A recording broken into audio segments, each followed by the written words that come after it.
Não é que só ser bolsonarista é um crime. Só criticar Moraes é um crime. Ele descreve isso como o ataque da democracia brasileira, ou a tentativa de derrubar a credibilidade das instituições brasileiras. Ele acredita que ele é a democracia brasileira. Anteriormente à Vaza Jato, em março, Alexandre de Moraes se tornou, ao mesmo tempo, juiz e investigador. Mas eu queria perguntar ao senhor se o senhor já tinha se dado conta, naquela época, que a crítica à Vaza Jato cabia mais ainda ao Alexandre de Moraes por estar fazendo, claro, junto com o Dias Toffoli, Dobradinha, todo apoio do STF, mas ele fazendo sozinho aquilo que a Vaza Jato denunciava ter sido feito em conjunto por promotor e juiz. Então, essa é uma primeira pergunta que eu gostaria de desdobrar numa segunda, que é sobre o interesse político que havia em derrubar Bolsonaro, que o senhor bem mencionou aqui. Na verdade, o interesse político é todo. O crime mesmo é ser bolsonarista hoje no Brasil, né? Ou ser de direita, porque já pega mais um espectro mais amplo. Eu mesmo nem sou do partido Bolsonaro, sou do Novo, estou sendo perseguido, e tantos outros. Mas tem um outro aspecto que eu acho muito importante, que foi a chegada da Lava Jato na corte. Porque quando chegam as delações de Marcelo Odebrecht contra Dias Toffoli, é aí que a corte começa a reagir e dizer, não, isso é fake news. Em vez de permitir que haja uma investigação mesmo contra os membros do Supremo Tribunal Federal, porque ninguém pode ter acima da lei, eles, criam esse argumento de que foi fake news e começam primeiro contra a revista Cruzoé, ou seja, primeiro contra a questão fática mesmo, para depois recuar um pouquinho, mas passar ao alvo político. Mas o ganho financeiro nunca se perdeu nessa história, acho que antes pelo contrário, porque depois o STF decide que Gilmar Mendes e outros não podem ter seus sigilos fiscais quebrados, a Receita não pode investigá-los. Mais adiante decidem, agora mais recentemente, que parentes podem julgar perante a corte casos em que eles estão... Não há conflito de interesse. Que não há conflito de interesse, eles estão julgando casos e parentes, esposa, mãe, filho, podem ser advogados. Ou seja, eu acho que além da questão do interesse político de derrubar Bolsonaro, há o interesse financeiro, e talvez inclusive porque Bolsonaro vem numa onda de questionamento de todo um sistema financeiro que está agregado a esse establishment brasileiro, ele acaba virando um espantalho, digamos assim, na história toda para manter interesses financeiros. Então eu queria entender a sua opinião sobre isso também, o quanto esse interesse financeiro vou usar um termo marxista, da classe dominante, é relevante, não que eu concorde, mas para jogar pro lado daqueles que, para tentar entender do outro lado também, quanto ao interesse financeiro da classe dominante, do establishment, do deep state, foi importante nesse sentido. Então eu queria, como segunda pergunta, o papel da mídia brasileira, porque eu vejo, por exemplo, editoriais, e fique à vontade de não responder, eu sei que o senhor é jornalista, daqui a pouco tem algum conflito de interesse na pergunta, mas eu leio os editoriais do Estadão e da Folha quase todos os dias. E eles têm muitas vezes, agora mais recentemente, criticado os abusos de Alexandre de Moraes. Mas sempre vem com aquela vírgula. Porém, durante o período eleitoral, para manter a democracia, foi importante, etc. Num discurso que, no fundo, justifica a censura aos moldes do que a Carmen Lúcia fez naquele voto ridículo lá no TSE, dizendo...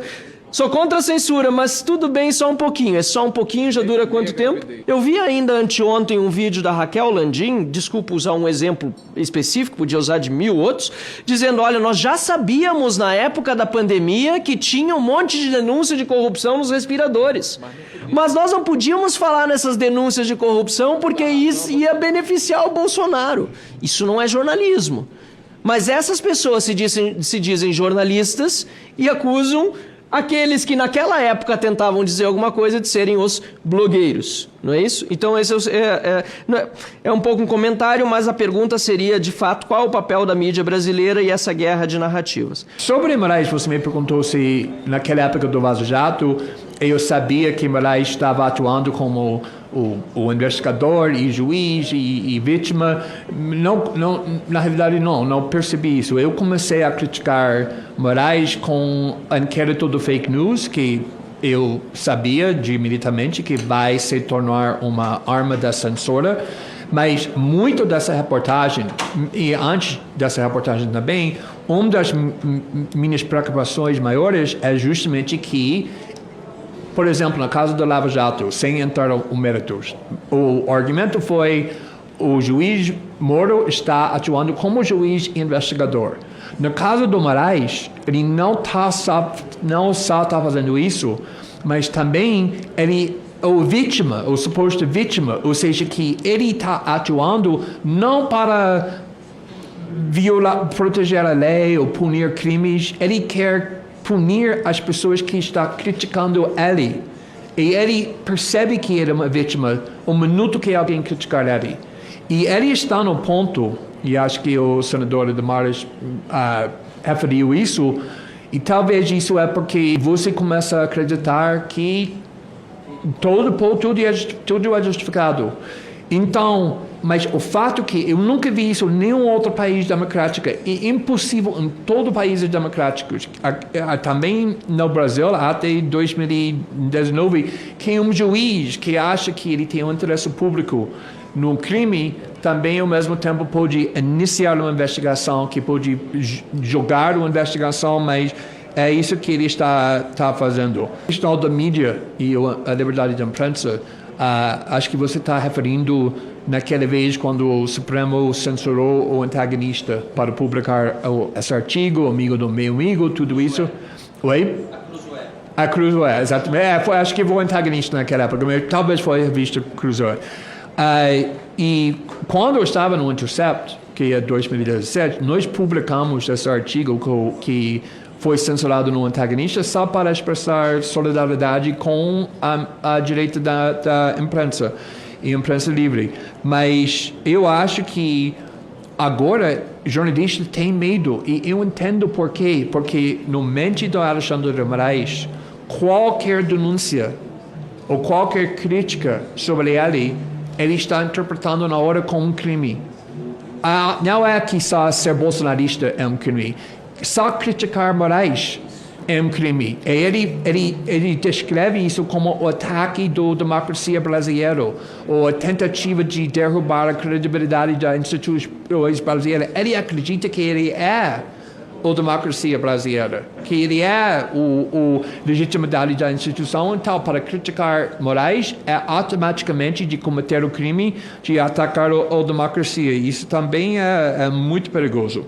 Mas sobre a Folha, eu quero falar que, por um lado, você tem razão, que às vezes, mesmo quando eles publicam editoriais criticando Moraes, é como essa verídico, mas isso foi feito durante esse momento bem perigoso para o nosso país, ou enfrentando um golpe, etc. Eles estão justificando ao mesmo tempo criticando.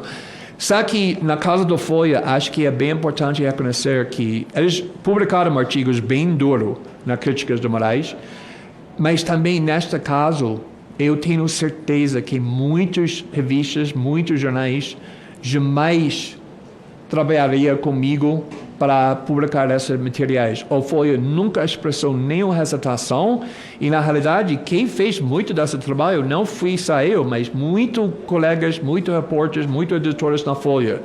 Eles fizeram tudo isso com coragem. Então acho que eles merecem crédito, mesmo que tem outra crítica justificada, porque isso não é garantido para todos os outros.